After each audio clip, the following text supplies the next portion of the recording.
If you choose to live on the river, it's just something that you have to put up with because sometimes the river's in your yard.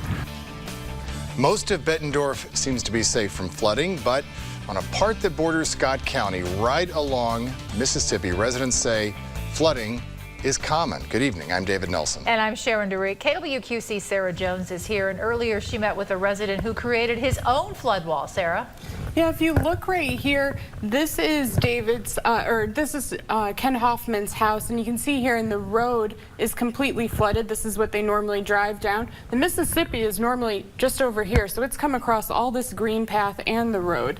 This is a harbor that they normally have their boats on, and on this side you can see that the road is drivable now. But Ken Hoffman says the city does take a good care of Bettendorf. They bring filled sandbags to any house and help keep in whatever they can. Ken just feels the sandbags create a mess, so he used his background in construction to create his own wall, which he credits with saving his house during the flood of 2019.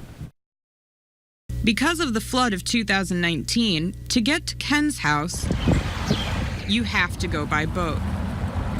As you approach his house, you'll notice a rubber-tarped black flood wall. Last Tuesday there was current running through here and this had water in it.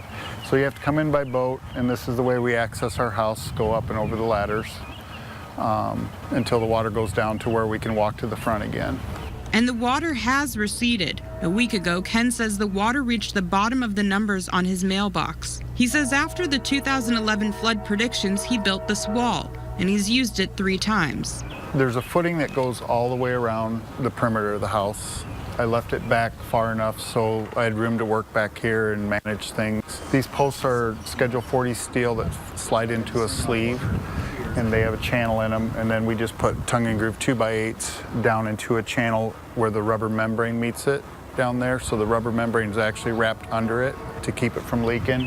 When this is all built, we take the rubber membrane, flop it over the wall, and secure it back here. And when he doesn't need it? I can take it all apart, put it on pallets in about 5 hours, and haul it back to my shop, and I keep it in a sea container down there. The initial build was labor-intensive. Actually, it took about a solid week to put the footing in and make all the posts and everything, because they all had to be welded with the channel on them. But assembly, when a flood is predicted... If I have 4 or 5 people down here, we can put it up in 5 hours. He says his main motive for building this was to avoid needing to have a sandbag wall around his entire property. They're a little harder to clean up. My biggest issue is that I've got an irrigation system in my yard, and when you bring equipment in and wheelbarrows and everything, it just tears your yard all up. This is just easier for me. I'll wait till the yard's completely dry, take this down, and I won't have any damage to my yard at all.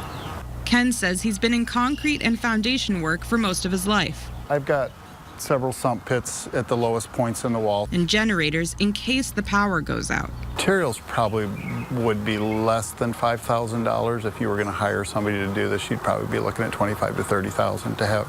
And then the other thing is you really need a place to store it when you're not using it. So it can sit outside. It wouldn't hurt it at all. I keep it in a sea container because I have one. Ken says building this wall took help from his friends and members of the community, and that worrying about flooding is part of living on the river. In Bettendorf, Sarah Jones, TV6 News.